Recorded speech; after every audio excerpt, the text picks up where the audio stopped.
Hey everyone, my guest today is Jim Beach, the author of The Real Environmentalists: How Wayne Elliott and Other Capitalists Will Save the World. Jim is a longtime entrepreneur, best-selling McGraw-Hill author, award-winning speaker, and nationally syndicated radio host.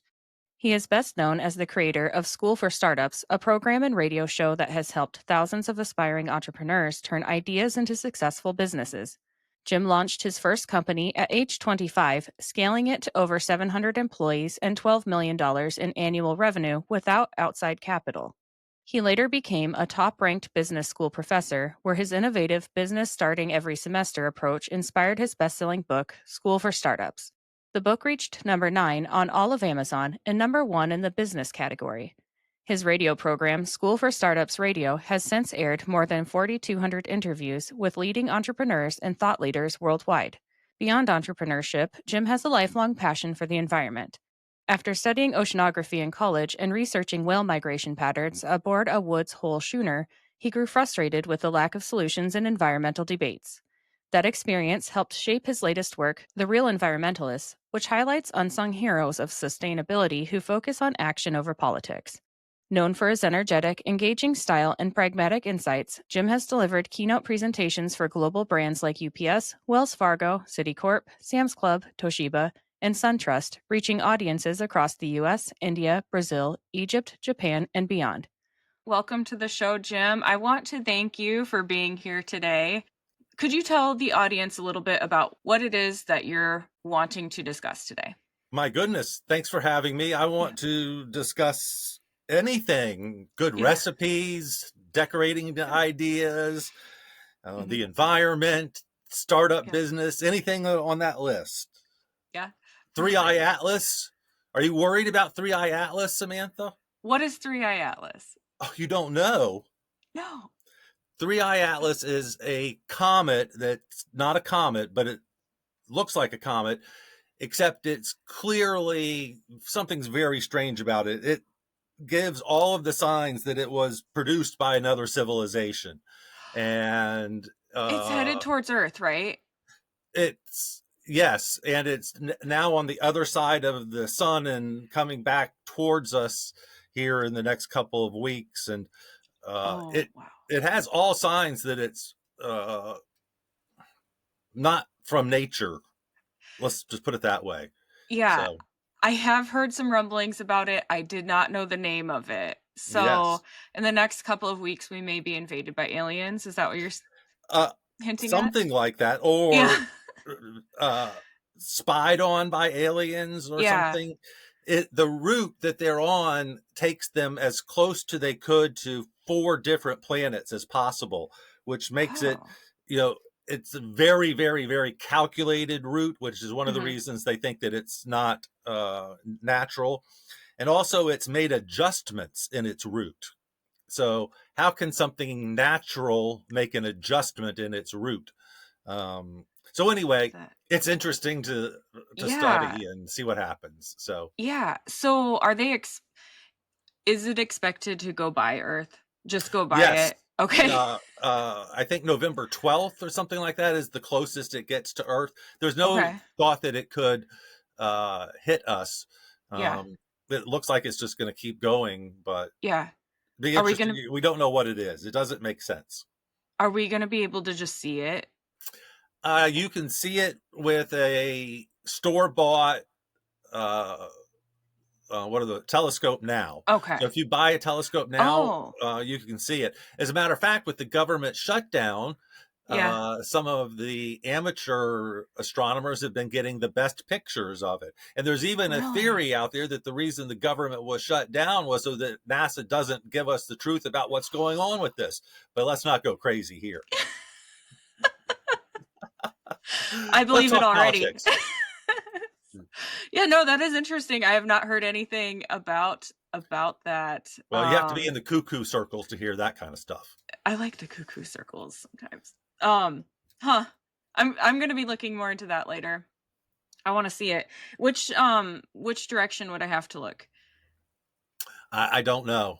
I Okay, don't know. I'm I'll not Google it. an astronomer person. Yeah, I'll Google it and figure I it have a out. degree in oceanography, so I went the other direction. Okay, okay. I almost took, an oceanography class when I was in school, but it just didn't fit into my schedule. Yeah, so you have a lot of interesting information that I could pick your brain about, Well, we'll I'm see. guessing.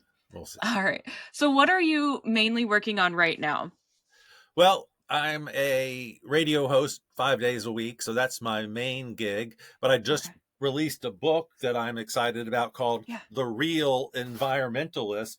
yeah. And I love the cover. The cover has leaves that fall and turn into money, Yeah. symbolic of the fact that I believe very strongly that entrepreneurs are going to save the environment and that entrepreneurs are already saving the environment. I came across 216 American for profit companies designed to tackle some part of the environmental crisis. And Okay. I'm not denying that there is a problem. I'm not Mhm. going to argue about who caused it. I'm not going to go there. All I'm saying is that the people cleaning it up happen not to be celebrities, not government agencies, not NGO, non government Mhm. organizations, not Greenpeace. The people actually going out there and getting their hands dirty and making a difference right now are all called entrepreneurs. And so Okay. that's the thesis of my book and the argument that I'm having. I've gotten some interesting pushback. Some people have told me that I'm going to get in trouble and I should just shut up and go away because the environmental movement doesn't like my message. I've gotten some Yeah. 0-star reviews on Amazon Oh. that you can tell didn't read the book. They're just upset by the thesis Mhm. of the book. And so it has turned political. Most of the interviews that I've been invited to do have been on right wing platforms, not left wing platforms. The left wing Yeah. doesn't want to hear the message that Yeah. it's not that bad. There are environmental crises, but I don't know if you noticed, Bill Gates came out today and said that he doesn't think humanity is going to die because of the environment. And he got pilloried for Really? that. And so, yeah, that is uh, my sort of goal is to let everyone know that it's actually a very upbeat, positive outcome is the most Yeah. likely outcome. And that we humans are very good at dealing with these sort of problems and ameliorating them. We don't Mhm. usually give in. And I point to the Netherlands, and 2/3 of the country has been a meter underwater for hundreds of years, but yet Yeah. they have dikes and fjords and uh, walls and stuff, and they're operating just fine. It's one of the most Yeah. beautiful places I've ever been. And so Really? all of these issues have solutions, and many Mhm. of them are getting utilized now. And the thing that the environmentalists hate to hear the most is that the earth is cleaner now than it has ever been.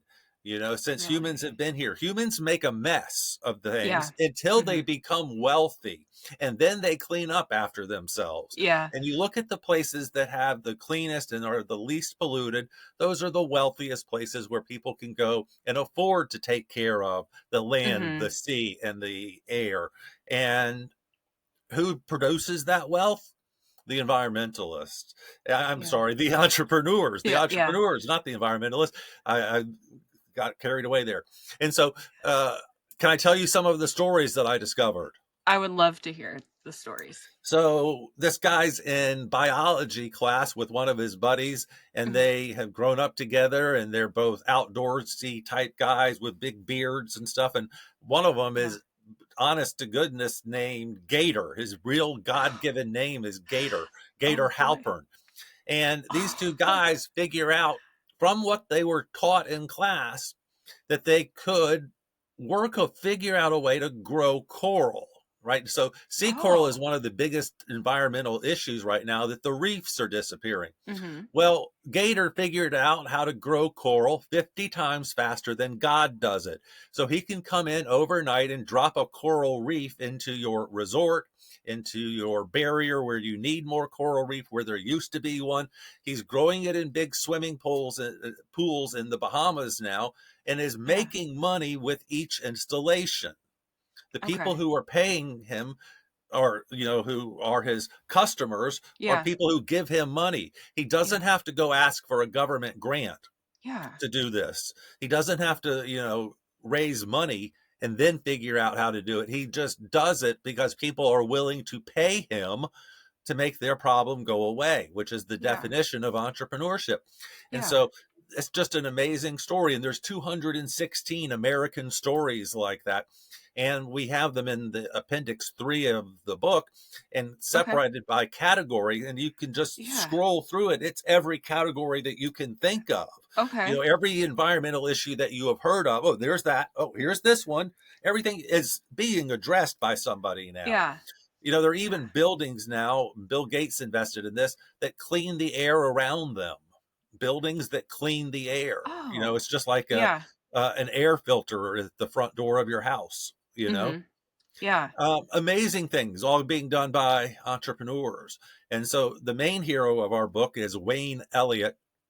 He's Okay. the guy I started writing the book about, and I realized that he represented a whole class of people that needed to be talked about.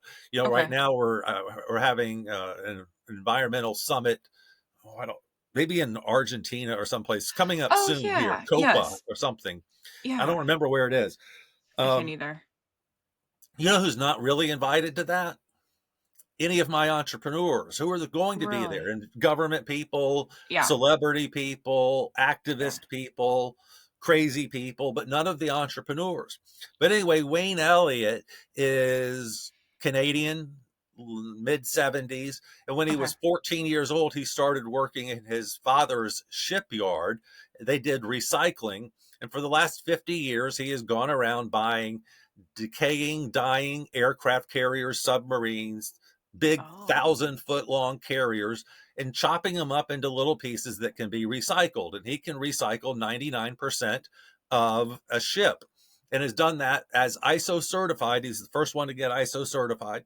And then along the way, he figured out that the thing that he couldn't recycle was the batteries. And so he spent $20 Okay. million researching how to recycle batteries. And he figured it out, got the patents on it, and got Canada up to 97% in alkaline battery recycling. Guess what America's alkaline battery recycling average is? Is it terrible? Oh, it's zero. Okay. Zero. And they got Canada up to 97%. And he recently Wow. sold that technology to BlackRock, which is about the most prestigious group out there. And Mhm. so, I mean, here he is cleaning up the environment 2 ways and is not heard of. No one knows about him. So that's why Yeah. we put him in the subtitle of the book, How Wayne Elliott and Other Entrepreneurs Are Saving the Environment. And so he's out there literally risking his life with a blowtorch, Yeah. cutting up the oil tank of a ship, just doing amazing things. This is so horrible. I'm of the more of the right wing than of the left wing. I don't really like new government laws, but there's Yeah. not an international law that prevents ships from being sunk in the middle of the night, in the middle of the ocean.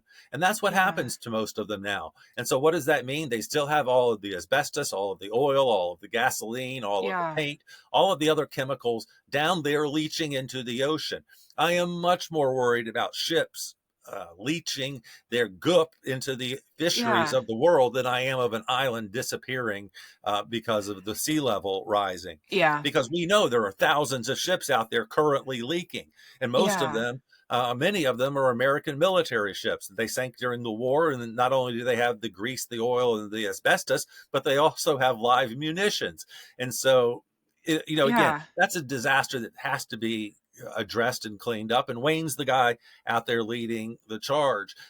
We have another Mhm. academic in the UC California system, and he was a Yeah. specialist in amoebas and that kind of stuff. Uh-huh. And I don't even know what it is. I don't remember. I learned amoebas in like the 8th grade and haven't Yeah. spoken the Yeah. word since. And he was a PhD in amoebas. Some company Okay. called him out of the blue and asked if he could help. That turned into a $300 million exit. He's now 4 other businesses in. He's the guy that figured out how to replace oil as the backbone of all of the chemicals that we need to exist. So right now in Okay. all of our cosmetics, all of our paint, all of our detergent, all of our tires, all of the plastic has a Mhm. plastic backbone to it that holds the chemicals together. That's what Okay. becomes all of the microplastics in the ocean that are now in our brains. Have you heard about those? Okay. So Yes. horrible Yeah. microplastics in all of our brains and stuff now. Yeah. He figured out how to take oil out of that process and replace it with an amoeba. Really? Or maybe it was an algae. Algae. Let's go with algae. That makes a Algae little bit makes more more sense. sense. Yeah. Algae makes Yeah. more sense. And so he replaced it with an algae backbone. And so Okay. now we don't need oil to make cosmetics. We don't need Yeah. oil to make paint. And so the implications for that are just limitless, that he's going to go out there and make the future dramatically cleaner. And we have also a big distinction that I want to make, and then I'll shut up and let you talk for a minute. um, as I wallow in my algae amoeba disgrace here. uh, there are two groups of entrepreneurs we found. There are a bunch out there cleaning up the mess, and Uh-huh. there are a bunch out there designing products for the future that won't create more mess along the way. Yeah. So we ran across a charcoal company that you would use for your barbecue that doesn't release any of the bad stuff Oh. into the air when you have a picnic. It's called the Good Charcoal Company. And so Okay. entrepreneurs are solving it in every direction, cleaning up the past, producing a cleaner future, and making money while they do it. Mhm.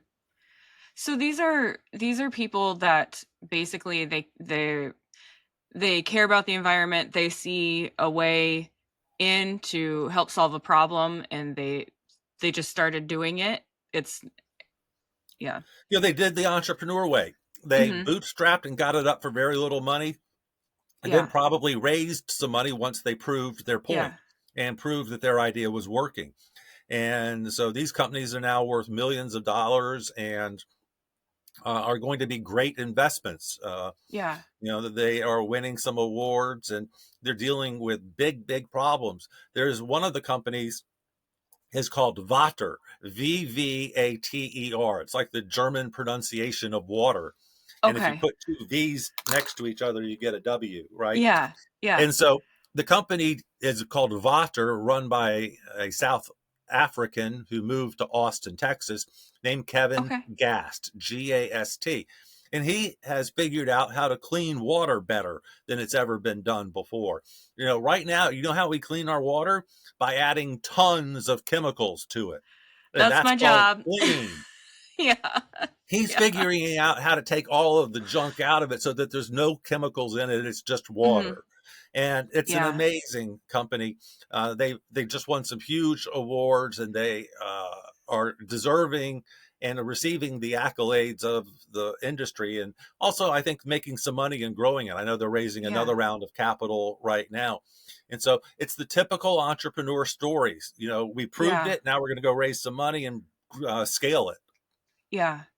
That's really cool. I'm gonna have to, tell my boss about that because with treating drinking water, like, that's what I that's my job. This is a hobby.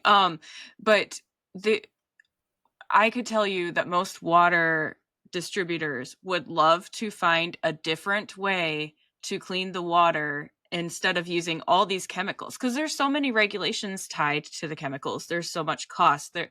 Um, we had to build new buildings onto our well houses where we inject fluoride because fluoride and phosphate um, cannot be stored in the same room, and it's very expensive to do all all that, and then yeah, you're drinking all this stuff. So interesting. I'm gonna have to look him up. It's very cool what they're doing. Yeah, yeah. Um, you know, it's funny because or is it funny or is it sad? But it seems that when the government is involved in stuff, there's so much fluff and so much red tape, and you've got all these people working on something and not really doing a significant amount making a significant amount of progress. So Well, their job yeah. is not to do it. their job is to monitor those who do it. Yeah. And Yeah. so they spend all of their time creating paperwork for other people to sort through and to read. And I think, uh, I believe in clean water and stuff. I don't know that we need as many people um, at the EPA doing what they're doing is Yeah. what they're doing. I do believe that we should be able to build something new without a 3-year environmental impact study first. Yeah. Um, I Yeah. don't think that that's realistic for a growing economy. You're not going to convince me that if we build on this lot, that the entire ecosystem of North America is going to collapse. Right. And Right. so that's the argument that we hear quite a bit. Yeah. Well, and you would think that if there were environmental factors at play, like say there's an endangered or threatened species in this area, they would know it. It's not like Yes, they have to do a three-year study. But they've already identified the issue. In exactly. my opinion. Yep, I 100% agree. So, your book also talks about the shift in environmental what was that? The environmental narrative, right? How so can you talk to me about that a little bit? Like how Well, I'm trying to change the narrative. I'm trying to Okay. redirect it and say we need to talk and consider these entrepreneurs when we Yeah. have events, international, global summits on the environment that should include the entrepreneurs Yeah. and the people solving the problems. And I think that the environmental movement does itself a huge disservice because at the end of this event, they will announce that the world is going to end and we're all going to die a horrible environmental death in Yeah. the year 2035 Yeah. or 2041 or something. One thing I do in the book is list all of the projections, all of the guesses, all of the things that they have said that didn't turn out to be true. Yeah. We started predicting the demise of everything as early as the Mhm. 60s, and not one of Yeah. those has ever come true. And I would argue that we're cleaner now than we were in the 60s. A lot cleaner, as a matter of fact. Our Yeah. rivers and stuff are a lot cleaner now than we were then. And so, again, they make a lot of silly projections. Yeah. I oftentimes too, I think, well, first off, I think that a lot of things are lies, but also, because, you've got these celebrities and politicians saying that these places are gonna be gone within so many years, yet you find out they have a house there. But, also, I think that some things are inevitable and maybe just let nature take its course. Like, I love New Orleans, and I'm not talking crap, but when it was settled, the land was only 14 feet above sea level, and so you're already in an area that floods well.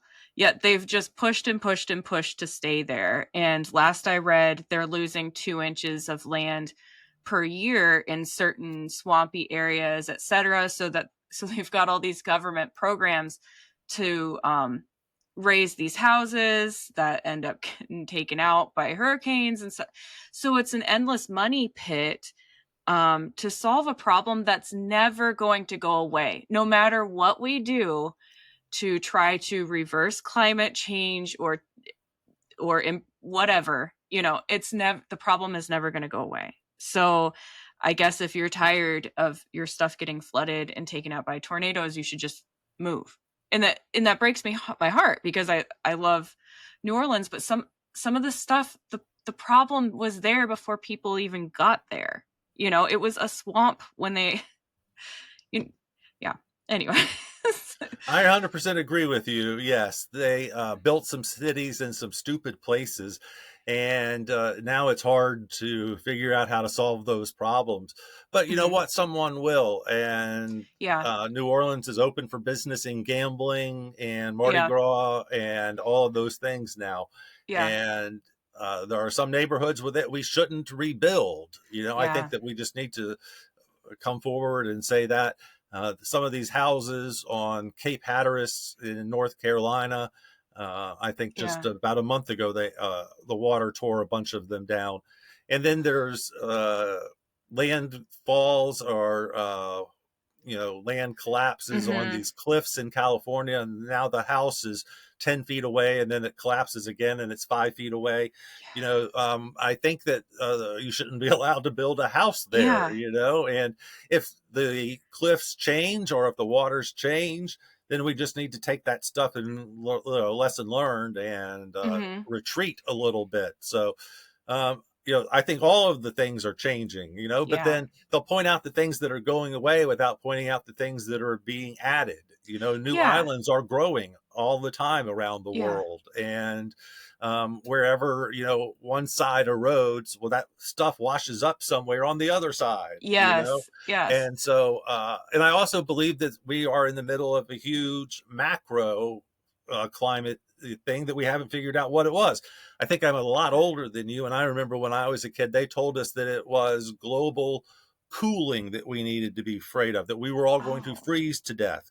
And then about 10 years later, they switched to global warming. And then Yeah. about 5 or 10 years after that, it just became climate change, Mhm. because I think there's a lot of people on both sides. Yeah. We are at the end of a mini ice age, I think, right Yeah. now, when you talk on 5, 10,000 year cycles and stuff. And so I don't know that we can change that if we wanted to. Right. I don't think we Right. could. And so, um, we are the flea on the back of the world. I don't think that we can Yeah. do as much as we think we can.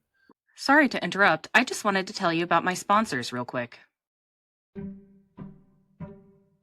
Sometimes I get on a roll cleaning or gardening, and I need a boost but don't have time for a meal. Big Fork Brand's pork jerky is the perfect choice to keep my momentum, offering high protein snacks for on the go energy boosts.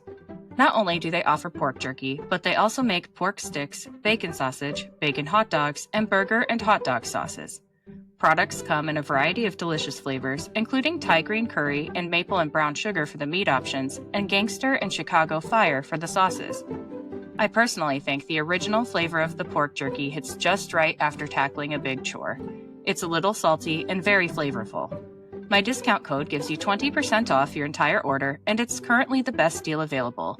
Just visit bigforkbrands.com and enter in my promo code JADE, that's JADE, at checkout. Are you looking for a gift for a music lover, or maybe some apparel to show off your quirky side? Old Glory has you covered. With over 300,000 officially licensed items covering music, sports, entertainment, and pop culture, you're guaranteed to find the perfect item. They even have seasonal gear. My husband enjoys the Beatles and Led Zeppelin apparel, and I love the Billy Idol apparel. I even found items for my fellow plant enthusiasts. This family-owned superstore is known for their quality and customer service, offers free standard shipping on all orders, and orders are shipped the same day you purchase. My discount code gives you 15% off your entire order, and it's currently the best deal available. Just visit oldglory.com and enter in my promo code JADE, that's JADE, at checkout. Right, right. Well, I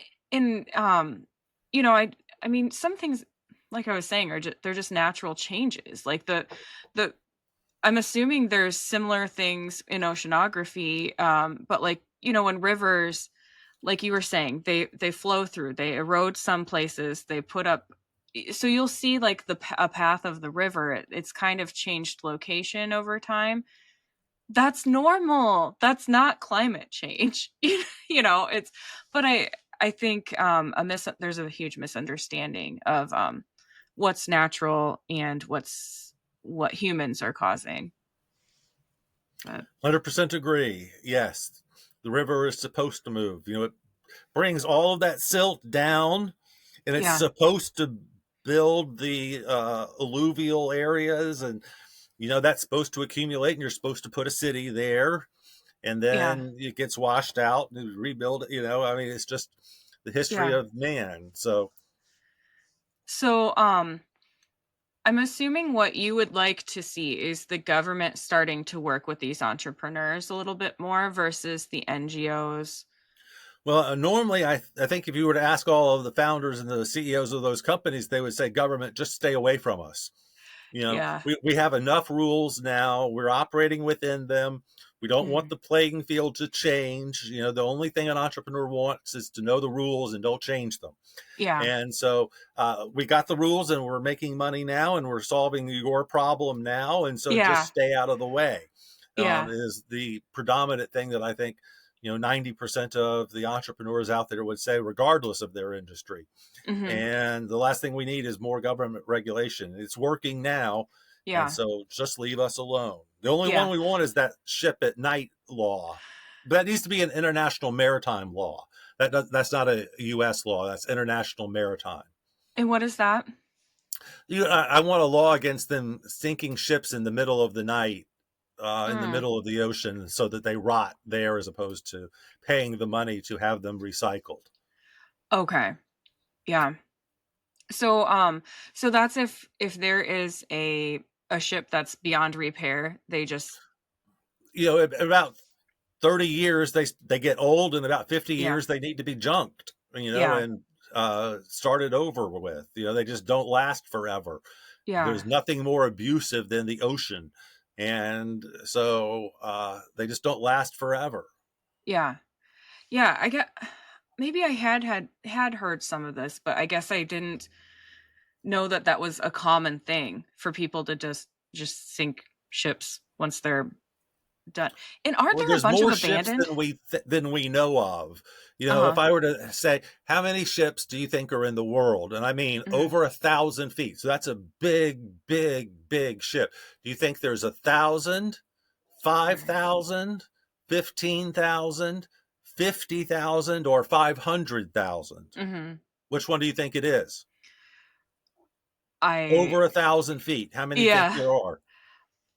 I have no idea. I'm guessing the number is much larger than what It's closer to 500,000 500. than Oh to my gosh. 1,000. Yeah. I think there's Yeah. 100,000 with just oil tankers or something like that. There's Okay. more ships than you could it would blow you away, and that's in chapter 2 of the book. We go through Okay. it and show all of the ships that are out there. It's a mind Yeah. blowing number. Okay. And yeah, aren't there a lot that are just abandoned that Yeah. people just leave out? hmm That's so that's so hmm strange to me. And then the recycling that does happen outside of ISO certified places like Wayne's, and there's, I think, only two of those in the uh, northern hemisphere. Uh-huh. Are I'm sorry, yeah. Um, they end up in Turkey or in India on a beach with kids in no shoes out there recycling Yeah. them. There's an incredible video out, a documentary about the ship recycling in India, and it'll get swarmed with 100 kids, all just looking like they're about to get cut in half with the metal that they're exposed to. It's a really, really Oh. scary and horrible situation. Yeah.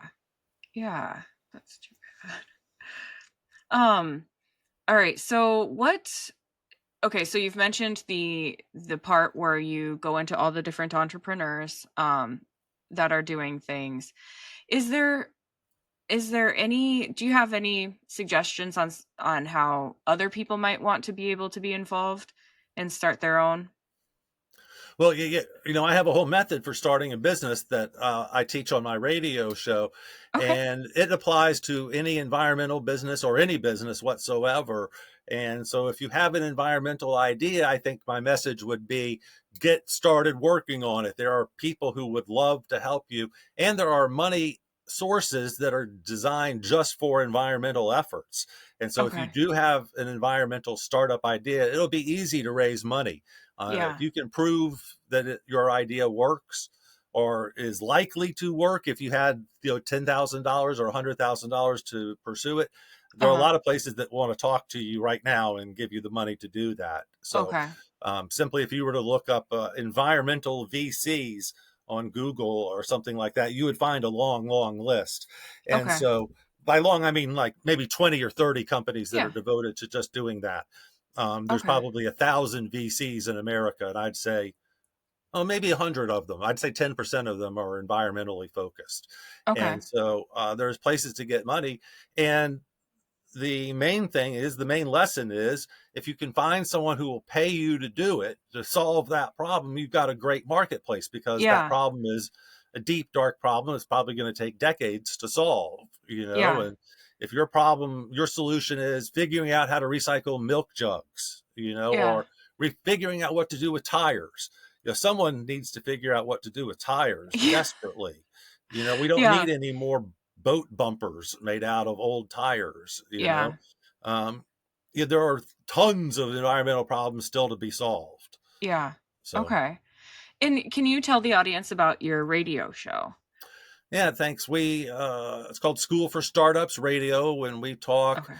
anything related to entrepreneurship. We've been on for almost 14 years now and have done Wow. some 2,700 episodes. We have usually two guests per show, and we talk about literally everything: how to start a bowling alley, how to start an ad Yeah. agency, how to start an SEO company, how to raise money, how to have marketing, how to do uh, SEO, how to do SEO now, or AI Okay. SEO is becoming a new thing. How to do Yeah. search engine optimization for the AI engines. We're starting to Okay. talk about that. So basically, anything you can think of as an entrepreneur that's related, we have done a show or two on it, Mhm. and we'd love to have entrepreneurs on the show. If you've got a cool business, there's a form there to apply, and a lot of our Okay. guests come that way, just have a cool startup that they did that they'd like to tell other people how to get started in that Yeah. space. So, how to start a furniture company, how to start a clothing company, Yeah. everything. We've done it all. How to start a restaurant, how to start a restaurant for under $5,000, because Oh, that's one of wow. my big things.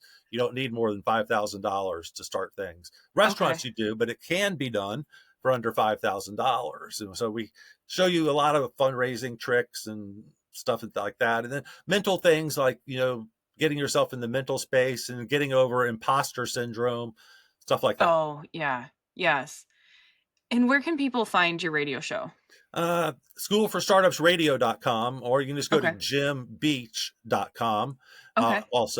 But School for Startups is my brand name. Yeah. Okay. Sounds good. I will make sure to include that in Thank the you. episode notes. And do you how often is it? Every day. So we do Every 5 Oh days a my week. Matter gosh. of fact, we have two shows 5 days a week. We have a 54-minute show and then a 90-second show Oh, that we do as well. So we have a short version and a long version 5 days a week. yeah. Wow. So we have to have a system. When we've done it for Yeah. 14 years, as anything that you do as an entrepreneur, it's become a system. And Mhm. so for us to create 5 hours a week, Yeah. most podcasters would think that would take 5 days, or Yeah. whatever. We produce an hour in less than 50 minutes. Yeah. Yeah. So we have a Yep. system down. Yeah. I am less than a year into podcasting and I have tweaked things so many times I can't even count just to try and get that real good system down.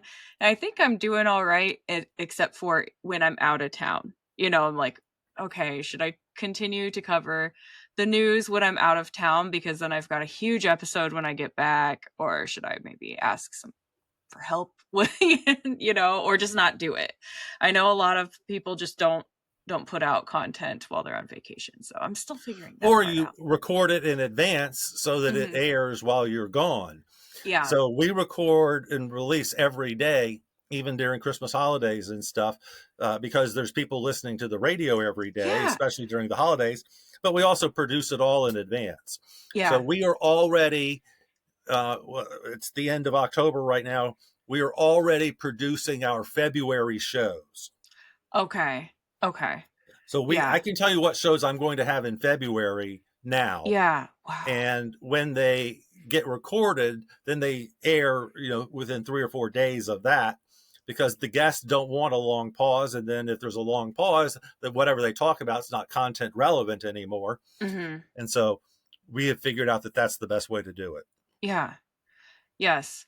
I know I personally am happy when there is content over the holidays because you're in the car driving and then it's Mhm. like, oh, there's nothing new to listen to, Mhm. and I don't like just straight radio. I like to listen to Yep. conversations. And then it can be, you could talk about Christmas and stuff. So Yeah. Yeah. All right. Is there anything else that you would like the audience to know? And I definitely want you to hold your book up again, and I will put the links to that out. Here's the book, Yeah. The Real Perfect. Environmentalist. And can I do a 1 2 minute spiel on entrepreneurship? Oh yeah. Yep. Yep. The time So is yours. let me ask you, do you believe that entrepreneurs are creative people taking risks, starting businesses that they are passionate about? Does that definition work for you? Yes. Yeah. Okay. Yeah. I I'm think not one it's of a those hundred people that percent hate wrong. people. Oh, okay. That's the problem. Dang. Because people are thinking I have to be creative. Oh, okay. 93% of entrepreneurs copy ideas from somebody else. They are not creative. They are just copying and put different names on it. And so the Okay. very first business I started was 100% a copy of a different business. I just did it better than them. And so I'm the one that grew to Okay. 89 locations. And so find an idea and copy it. And then Okay. also, entrepreneurs think I have to have a bunch of money. Spend $5,000 and no more. And if you can prove your idea for $5,000, it's going to be a good idea. If you can't prove it for that, it's probably not going to work. Okay. And I can help you do that. You just don't want to spend money. I hate it when I find a young entrepreneur or someone just starting and they already have office space, but they don't know what their business is yet. Don't spend Yeah. money unless you have to. And then the third thing is passion. I'm passionate about my church, my synagogue, my mosque, and my marriage and my kids and stuff like that, but not my businesses. I like being here with you, but I'd rather be at Disney. I'm passionate about taking my kids to Disney. I Yeah. like this. I like what I do. If you're passionate about your business, that is icing on the cake. All you need to Okay. do to be an entrepreneur is like it more than working for the man. And if you can Yeah. start a business and don't have to work for the man, and then you fall in love with that business, then you're double lucky. Mhm. But you don't have to love every business you start. I've done a lot Yeah. of businesses that I don't love, but I love the money that came from it. Yeah. Yeah. True. So there's my take on entrepreneurship. We look Yeah. at it differently. Yeah. Interesting. That well, I mean, Did it I does, convince you?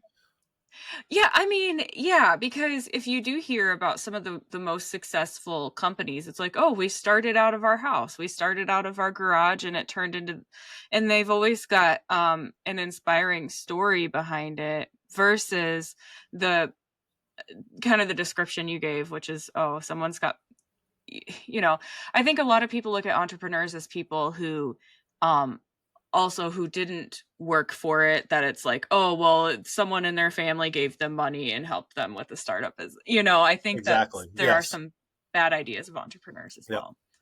I guess what do you see the direction of the environment going? Do you see it continuing to improve with Oh yeah, these? definitely. There's absolutely Yeah. no doubt that the world will get cleaner and cleaner and cleaner.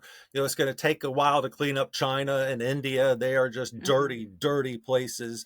And the third world is going to take a while to get cleaned up. But that's what happens when you Yeah. become first world. You want things clean, and so Yeah. things get cleaned up when you become first world and wealthy. And the people who produce that are the entrepreneurs. And Mhm. so I'm incredibly optimistic. I also think we're about to experience the next uh, iteration of nuclear power. I think nuclear power is going to make a Yeah. big comeback again. And Yeah. the fourth generation power plants are so much safer, so much cleaner, so much more efficient that each little town will be able to have its own nuclear power plant soon. And Yeah. so I think that the future for that is very bright as well. Yeah. Yes, I in some of my classes it was mentioned that nuclear power kind of got a bad name for itself, but then you do learn about all the benefits and all of the problems that other sources of energy have that nuclear doesn't. Yep. So that would be really cool to see. Yes. Yep. So, all right. Well, yeah, I want to thank you for being on and taking the time to be here. And if there's anything else that you ever want to come back on the show for, you're always welcome. And I'm going to get the book because it's I want to read Thank you. about what all those entrepreneurs are up to. And and it'll just give me a little bit more hope for our future, I think, with the I hope environment. so. So, yeah, Thank you and, so much for having me. yes, nice to meet you. Thank you All right. for stopping in. Bye Alright, bye. have a good day.